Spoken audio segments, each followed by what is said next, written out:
जो मेहुल चोकसी को अरेस्ट किया गया है, ये मैं कहूँगा भारत सरकार की और भारत की एजेंसीज दोनों जो हैं, central bureau of investigation and enforcement directorate, इनकी बहुत बड़ी कामयाबी है। मुझे लगता है कि वो ज़रूर आएगा यहाँ पर। बाकी टाइम कितना लगेगा ये डिपेंड करता है कि कितना जुडिशल सिस्टम कितना फास्ट है। इसका जो शुरुआत हुई वहाँ पर पंजाब नेशनल बैंक की जो ब्रांच थी, उसमें एक ब्रांच मैनेजर था जो इनसे मिला हुआ था। वो फॉरेन कंट्रीज़ में जो इंडियन बैंक्स हैं उनको letter of understanding and letter of credit भेजता था और उनको कोर बैंकिंग सिस्टम में एंटर नहीं करता था।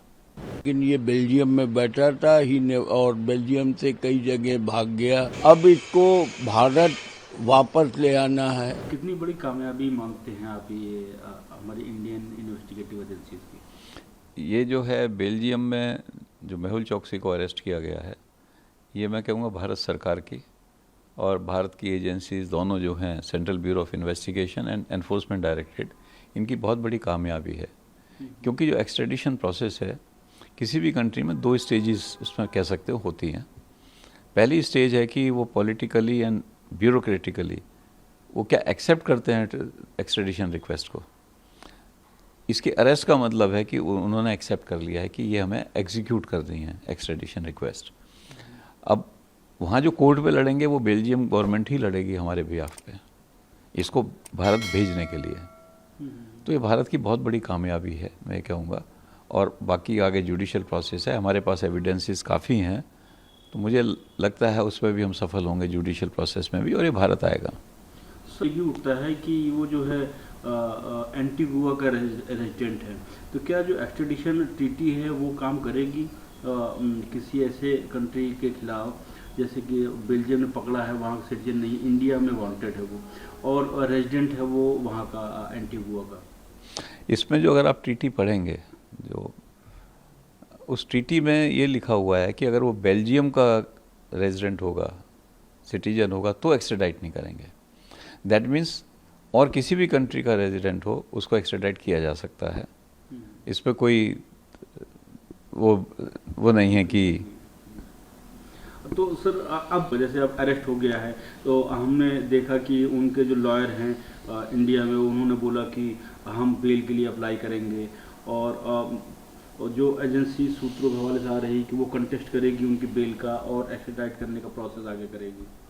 जी, मैंने पहले कहा कि अब जुडिशियल प्रोसेस शुरू होगा। जुडिशियल प्रोसेस में पहला तो बेल का प्रोसेस हो गया। बेल देगी या नहीं देगी वहाँ की कोर्ट डिसाइड करेगी। बेल देने या देने से कोई फ़र्क नहीं पड़ता कि उसका एक्स्ट्रेडिशन प्रोसेस पे। एक्स्ट्रेडिशन प्रोसेस डिपेंड करेगा ना हो हमारे पास एविडेंसेस क्या हैं, और हमारे पास अच्छे एविडेंसेस हैं। एक कॉन्सेप्ट होता है ड्यूअल क्रिमिनलिटी का। एक्स्ट्रेडाइट उसको ही किया जाता है जिसकी जो क्राइम इंडिया में भी हो और क्राइम उस कंट्री में भी होना चाहिए। अगर वो क्राइम उस कंट्री में नहीं है तो एक्स्ट्राडाइट नहीं होता। तो अगर कंट्री ने एक्सेप्ट किया है तो ड्यूअल क्रिमिनलिटी का कॉन्सेप्ट भी क्लियर हो गया वहाँ पर। अब वो केवल एविडेंसेस देखेंगे कि उनके जो इंग्रेडिएंट हैं ऑफेंस के, वो हमारे ऑफेंसेस में बनते हैं नहीं बनते। मैं समझता हूँ कि सीबीआई और ईडी पर बड़े अच्छे एविडेंसेस हैं। सीबीआई पर चीटिंग के केस है, प्रिवेंशन ऑफ करप्शन एक्ट का केस उन्होंने रजिस्टर किया है। दोनों के उनके पास अच्छे एविडेंसेस हैं। एंड एनफोर्समेंट डायरेक्टरेट के पास एविडेंस है कि किस तरह से इन्होंने जो बैंक से पैसे लिए हैं, कैसे उनको डाइवर्ट किया है, कैसे पर्सनल यूज़ के लिए ले गए हैं, ये सारे एविडेंसेस एनफोर्समेंट डायरेक्टरेट के पास हैं। तो इस हिसाब से जुडिशियल प्रोसेस में भी हमें सफलता मिलेगी। तो सर शुरू होगा तो क्या ये इसको ये माना जाए कि अभी तुरंत तो हम उसको यहाँ पे नहीं ला सकते हैं, इसमें जो है काफ़ी टाइम टेकिंग प्रोसेस होगा, क्योंकि इंडिया भी जो है वो हर कोशिश करेगा जुडिशियल के उसमें वो लीगल मदद लेने में कि इंडिया हमें ना भेजा जाए। सर्टेनली उसके जो एडवोकेट्स हैं पूरी कोशिश करेंगे, हमारी तरफ से भी पूरी कोशिश होगी। एविडेंसेस के बेस पे मुझे लगता है कि वो ज़रूर आएगा यहाँ पर। बाकी टाइम कितना लगेगा ये डिपेंड करता है कि कितना जुडिशियल सिस्टम कितना फास्ट है। अगर वहाँ का सिस्टम फास्ट है तो जल्दी आ जाएगा। जब आप ईडी डायरेक्टर थे तब ये पीएनबी का स्कैम आया था जो जिस देश में बड़ा हल्ला मचा हुआ था, और फिर ईडी ने इन्वेस्टिगेशन शुरू करा, और आपके टाइम में शायद सबसे ज़्यादा वो अटैचमेंट प्रॉपर्टी आपने अटैच करी थी, सबसे ज़्यादा 5,000 समथिंग करोड़ की, जहाँ तक मुझे याद है। वहाँ से अब तक का सफ़र किस तरह देखते हैं, कैसे एक्शन शुरू हुआ इसके खिलाफ, और अब ईडी का रोल? सी, इसका जो शुरुआत हुई वहाँ पर पंजाब नेशनल बैंक की जो ब्रांच थी उसमें एक ब्रांच मैनेजर था जो इनसे मिला हुआ था। वो फॉरेन कंट्रीज़ में जो इंडियन बैंक्स हैं उनको letter of understanding and letter of credit भेजता था, और उनको कोर बैंकिंग सिस्टम में एंटर नहीं करता था।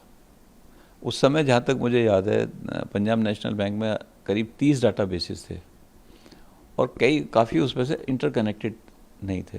तो स्विफ्ट मैसेजेस का सिस्टम कोर बैंकिंग सिस्टम से ऑटोमेटिक कनेक्टेड नहीं था, तो मैनुअल उसमें वो डाटा डाला जाता था, और ये डालता नहीं था, तो पता नहीं लगता था कि कितना पैसा चला गया।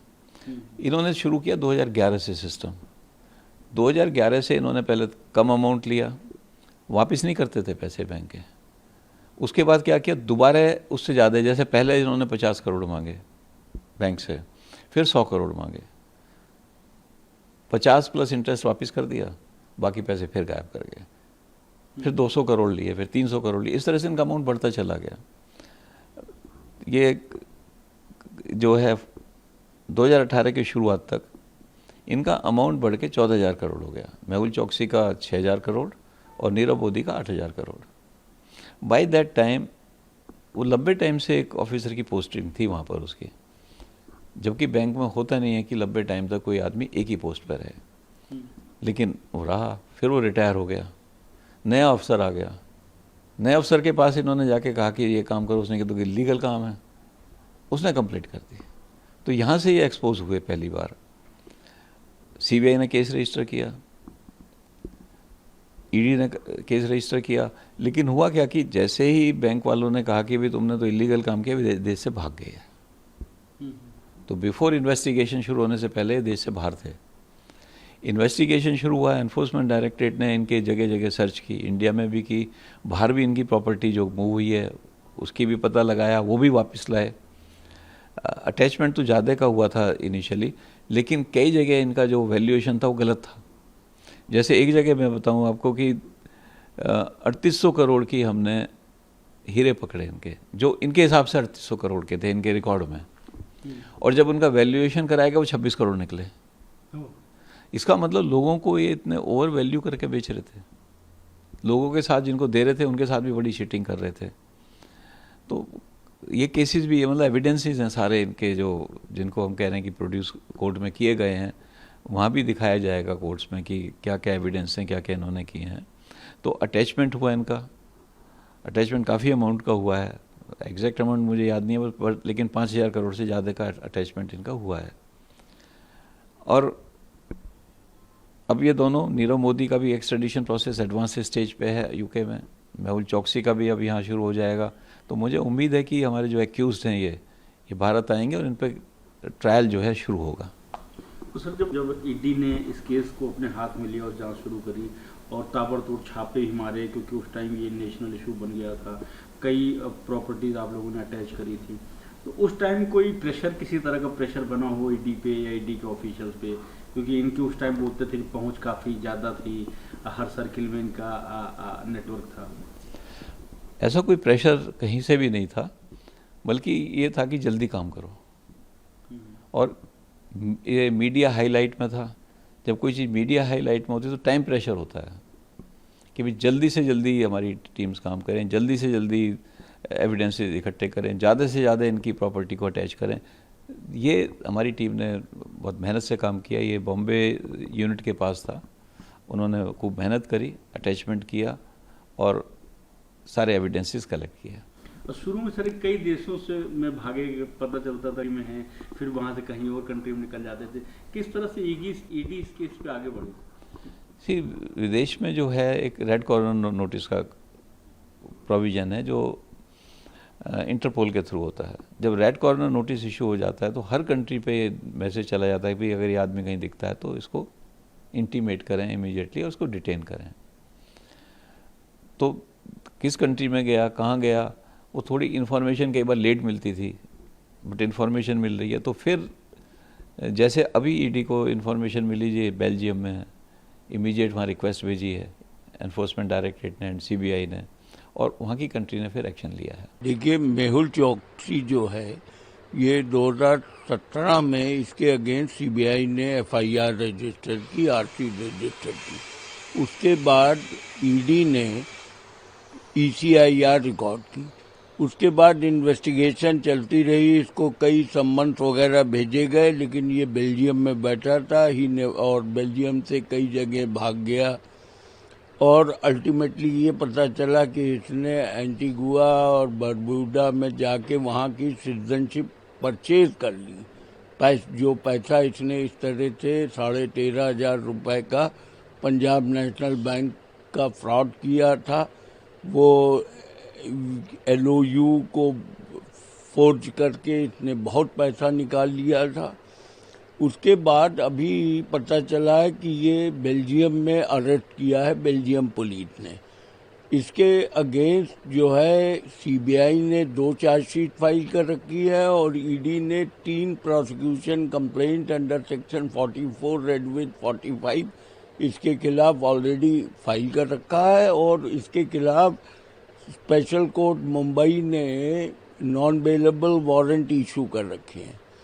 नॉन बेलेबल वारंट के आधार पे ही बेल्जियम की पुलिस ने इसको अरेस्ट किया है।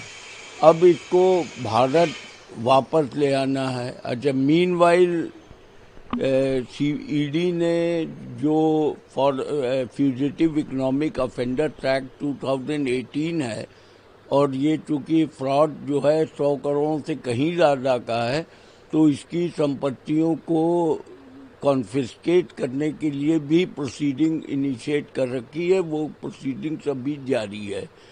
वो इस वजह से उसमें कार्रवाई की जाती है। कोई व्यक्ति भारत से भाग गया है और भारत के कानून पे उसको कोई भरोसा नहीं है, तो ऐसे हालात में फ्यूजिटिव इकोनॉमिक ऑफेंडर्स एक्ट 2018 के तहत सेक्शन 3 में वो भगोड़ा माना जाएगा। उसके विरुद्ध उसकी समस्त प्रॉपर्टीज जो हैं उनको कॉन्फिस्केट करने का अधिकार भी स्पेशल कोर्ट के पास है।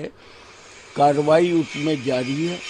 अब ये वहाँ गिरफ्तार हुआ है, तो इसके लिए सीबीआई को और ईडी को दोनों को तत्कालिक प्रभाव से एक्स्ट्राडिशन रिक्वेस्ट भेजनी पड़ेगी। और भारत की बेल्जियम से एक्स्ट्राडिशन की ट्रीटी ऑलरेडी एग्जिस्टेंस में है, तो ऐसे में मुझे नहीं लगता कि ज़्यादा कोई प्रॉब्लम होगी, क्योंकि he is no longer a citizen of Belgium presently. Number 2 कि ये भी प्रभाव डाला जा सकता है भारत सरकार के द्वारा कि इसको डिपोर्ट कर दिया जाए, जिससे कि वह भारत ले आया जाए, और जब भारत आएगा तो जिस एयरपोर्ट पे वो उतरेगा वहाँ पे उसको फॉर्मल अरेस्ट शो करने के बाद अदालत के सामने प्रस्तुत किया जाएगा। Special court will be the court having jurisdiction, क्योंकि वहाँ पे उसका ट्रायल चल रहा है। और ड्यूरिंग इन्वेस्टिगेशन ये कभी भी ईडी या सीबीआई के हत्थे नहीं चढ़ा है, तो ऐसे में सुप्रीम कोर्ट का लॉ है, जजमेंट है, वो ये कहता है कि जब एक्यूज भगोड़ा हो गया और कभी भी तफ्तीश के दौरान उसकी उपस्थिति नहीं हो सकी, तो ऐसे में इवन चार्जशीट फाइल होने के बाद, प्रोसिक्यूशन कंप्लेंट फाइल होने के बाद जब वो गिरफ्तार करके अदालत के सामने आता है, तो investigating agency will have opportunity to take his ED custody और CBI can take police custody remand for further investigation. तो ये बहुत ही अच्छा कदम है। 2017 से लेके 8 साल हो गए, लेकिन अंततोगत्वा ऐसा व्यक्ति जो भगोड़ा हो गया था वह गिरफ्तार किया गया है। इसके पीछे ईडी और सीबीआई के अधिकारियों का अथक प्रयास है, जिन्होंने इसको अंजाम दिया है। एजेंसियों ने काफ़ी मेहनत की, जिसके बाद गिरफ्तारी हुई। वो कह रहा है कि मैं अस्वस्थ हूँ, इलाज है, उसके बाद मैं कोर्ट से लड़ने को तैयार हूँ। देखिए, मेरा ये मानना है कि ये एंटीगुआ से अगर बेल्जियम आ सकता है, हवाई यात्रा से ही आया होगा, तो ऐसे में बेल्जियम से भारत भी लाया जा सकता, और भारत में भी इसका इलाज हो सकता है। सुप्रीम कोर्ट का जजमेंट है कि वो जुडिशियल कस्टडी में रह के भी उसका इलाज सरकार करवाएगी। तो ये कोई इतना बड़ा वो नहीं है, रोड़ा नहीं है, क्योंकि अगर एंटीगुआ से ये वहाँ पहुँच सकता है तो वहाँ से भारत भी ले आया जा सकता है।